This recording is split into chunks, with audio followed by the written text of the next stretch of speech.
Dans la suite de cette vidéo, je vais vous expliquer comment on contrôle un extincteur. D'abord, dans un premier temps, il faut savoir le rôle d'un extincteur.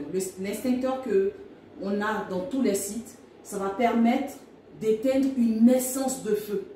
C'est-à-dire qu'un feu débute, on peut l'éteindre en tant que SIAP 1 ou en tant qu'APS. Et il faut savoir aussi que l'extincteur est utilisable par tout le monde. Voilà pourquoi on a tous les modes d'emploi sur un extincteur. Mais il faut savoir que l'extincteur doit être contrôlé chaque année. Donc déjà, lorsque vous allez faire une ronde, vous devez vérifier un extincteur. Je vous explique comment on le vérifie. Dans un premier temps, ça on va voir dans une autre vidéo, mais il faut que je vous explique. Un extincteur est placé en fonction du risque.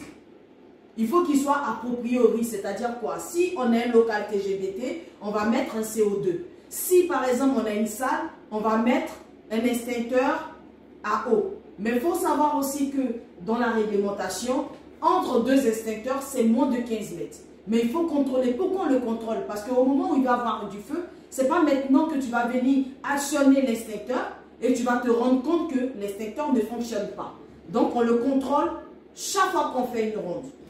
La première des choses, il faut te rassurer que cet extincteur-là est approprié au risque, c'est-à-dire aux bâtiments, aux locaux près de l'extincteur. Est-ce que c'est un local TGBT ou est-ce que c'est une salle? Si c'est une salle, il faut un extincteur à eau. On va d'abord regarder le scellé, tout à fait en jaune là, le scellé.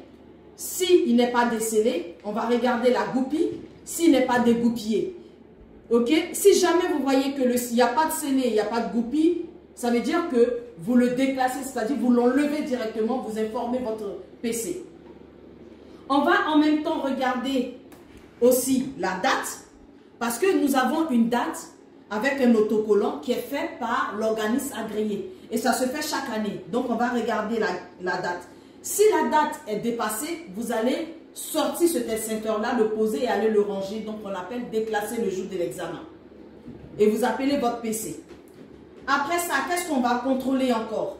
On va contrôler, ok, le corps. Donc on va faire comme ça.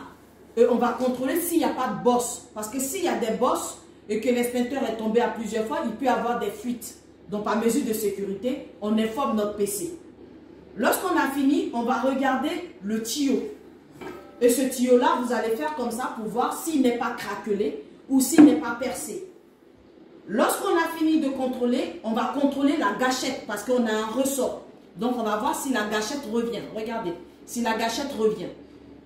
Si on a fini de contrôler, on va contrôler là au niveau du bout du tuyau pour voir s'il n'y a pas de fuite. S'il y a une fuite, on va sortir cet extincteur-là sur la circulation horizontale pour le ranger et on prévient le PC. Maintenant, ce qu'il faut savoir aussi, pour les extincteurs à CO2, il faut regarder aussi si le tremblant il est bien fixé. Parce qu'il y a d'autres CO2 qui n'ont pas de sécurité à l'intérieur. Donc celui-là, par exemple, il n'a pas de sécurité, donc il se dévisse. Pourquoi je vous dis ça? Parce qu'en fait, l'extincteur CO2 est sous pression, donc il a une forte pression. Si il n'y a pas le tremblant dessus bien fixé, lorsque vous allez appuyer, ça va vous projeter. Donc par mesure de sécurité, vous devez vous rassurer que le tremblant, il est bien, voilà, fixé. Après ça, on peut avoir un extincteur avec un manomètre. Il faut que l'aiguille soit sur le vert. Si l'aiguille est sur le rouge à gauche ou à droite, soit il est en dépression, soit il est en suppression, on le déclasse. Donc, pour cette vidéo, je vous ai donné plus d'informations sur les extincteurs et aussi vous pouvez me poser des questions sur ma page. Merci.